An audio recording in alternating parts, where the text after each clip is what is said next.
जय जय साईं राम साईं राम साईं राम। जय जय साईं राम साईं राम साईं राम।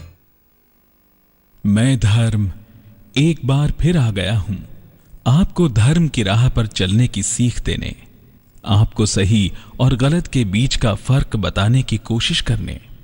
आज मैं आपसे साईं की बात करूंगा। साईं बाबा, आखिर कौन है साईं बाबा और क्या है उनके उपदेश? वो कहते थे सबका मालिक एक।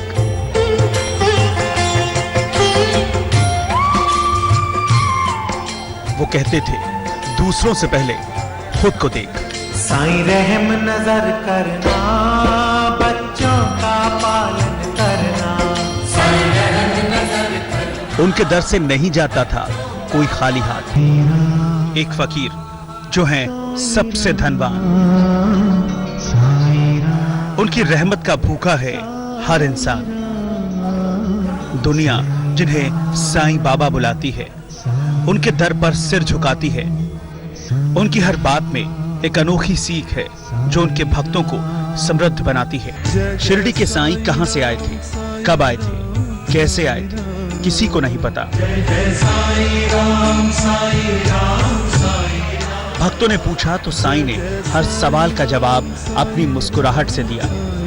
ऐसी मुस्कुराहट जिसने मोह लिया सबका मन, और शिरडी के वो फकीर साईनाथ हो गए। शिरडी वाले साईं बाबा हो गए।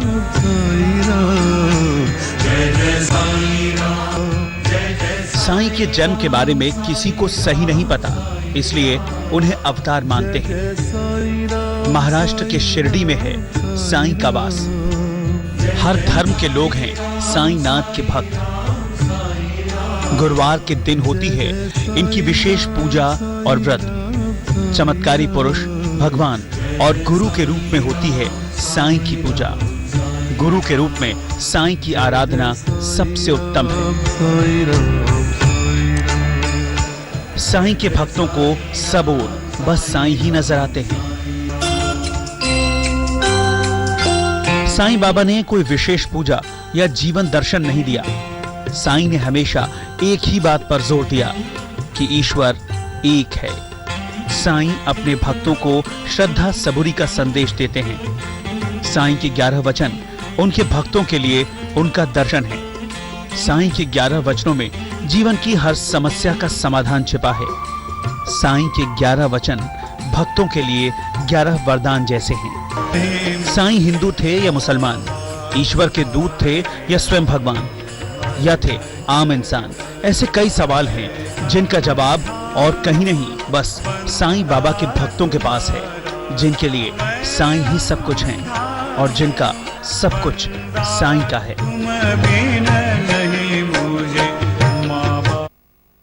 साईं ने 11 वचन दिए थे।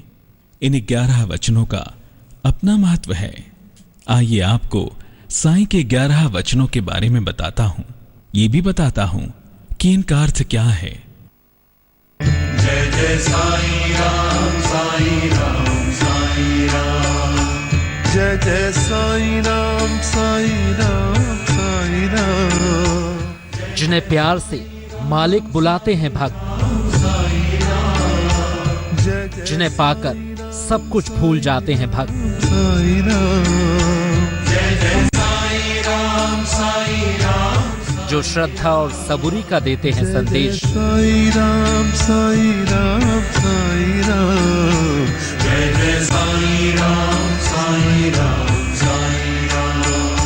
जय जय उनके भक्तों में न ईर्ष्या न कोई द्वेष। जय जय साईं राम साईं राम साईं राम।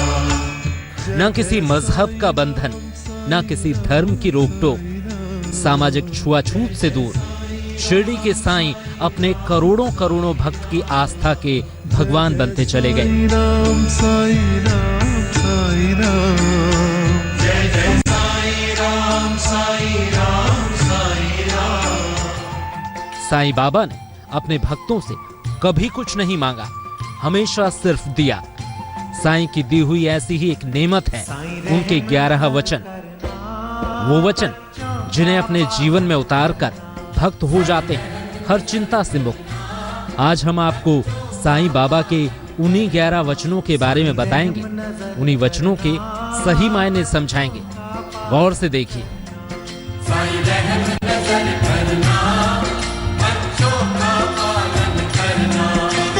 जाना तुमने जगत पसारा, सब ही झूठ जमाना। पहला वचन, जो शिरडी में आएगा आपत दूर भगाएगा। अपने पहले वचन में साईं अपने भक्तों को शिरडी आने का इशारा करते हैं, क्योंकि साईं पहली बार शिरडी में ही दिखे थे। शिरडी ही साईं की लीला स्थली है, इसलिए साईं अपने भक्तों से कहते हैं कि शिरडी में कदम रखते ही उनकी सारी समस्याएं दूर होने लगेंगी। जो लोग शिरडी नहीं जा सकते उन्हें साईं मंदिर जाकर वैसा ही लाभ मिलेगा।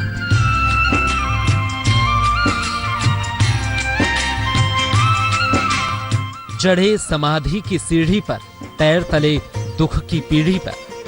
अपने दूसरे वचन में साईं कहते हैं कि उनकी समाधि की सीढ़ी पर पैर रखते ही उनके भक्तों के सारे दुख दूर हो जाएंगे। साईं मंदिरों में प्रतीक के रूप में बनी समाधि के दर्शन से भी दुख दूर हो जाएंगे। बस मन में श्रद्धा का भाव होना जरूरी है।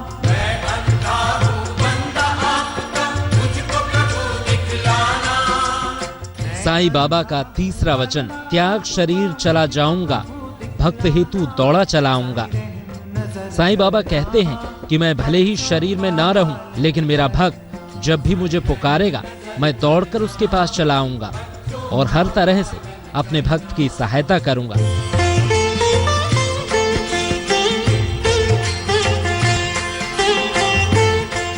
साईं बाबा का चौथा वचन, मन में रखना दृढ़ विश्वास, करे समाधि पूरी आस।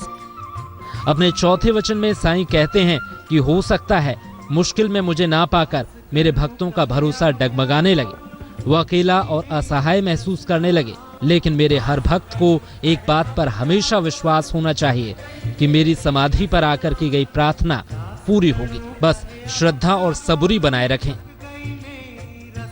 साईं बाबा का पांचवा वचन, मुझे सदा जीवित ही जानो, अनुभव करो सत्य पहचानो। साईं के पांचवें वचन में बाबा अपने भक्तों को ज्ञान दे रहे हैं। साईं कहते हैं कि मेरा अस्तित्व केवल शरीर तक सीमित नहीं, मैं अजर अमर अविनाशी परमात्मा का अंश हूं, इसलिए मैं हमेशा जीवित रहूंगा। अपनी भक्ति और प्रेम की शक्ति से मेरे भक्त मेरे सत्य को पहचान सकते हैं। साईं बाबा का छठवां वचन, मेरी शरण आ खाली जाए, हो तो कोई मुझे बताए। छठवें वचन में साईं अपने भक्तों से पूछते हैं कि क्या उनका कोई भक्त उनके दर से खाली हाथ लौटा है। साईं कहते हैं कि जो सच्ची श्रद्धा से मेरी शरण में आया उसकी हर मनोकामना पूरी हुई है। अगर इस बात में कोई संशय हो तो मुझसे कहो।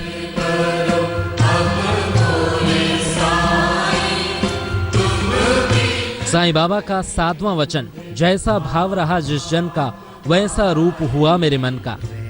सातवें वचन में साईं भक्तों को भाव का महत्व समझाते हैं। साईं कहते हैं जो मुझे जिस भाव से देखेगा मैं उसे वैसा ही नजर आऊंगा।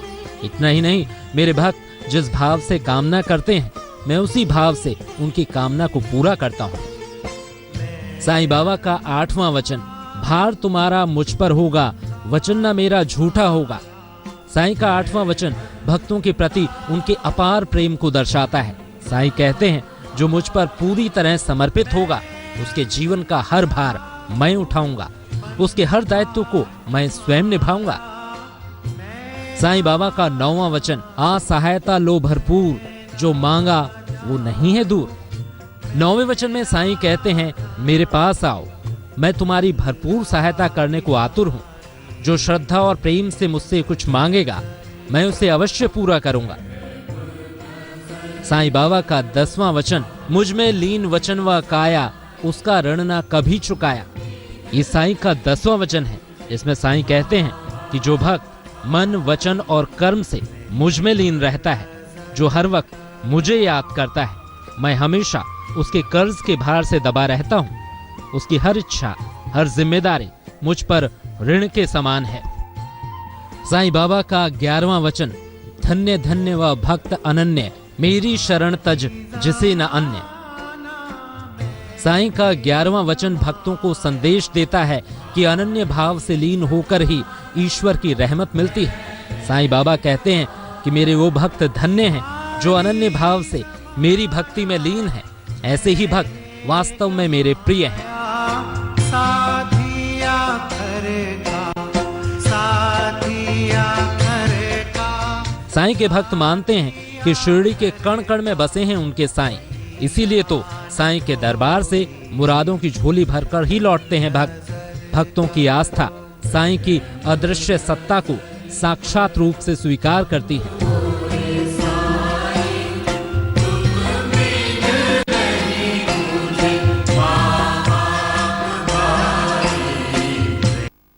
मैंने यानी धर्म ने आपको साईं बाबा के 11 वचनों के बारे में बताया, लेकिन इन वचनों को जान लेने से ही कुछ नहीं होगा।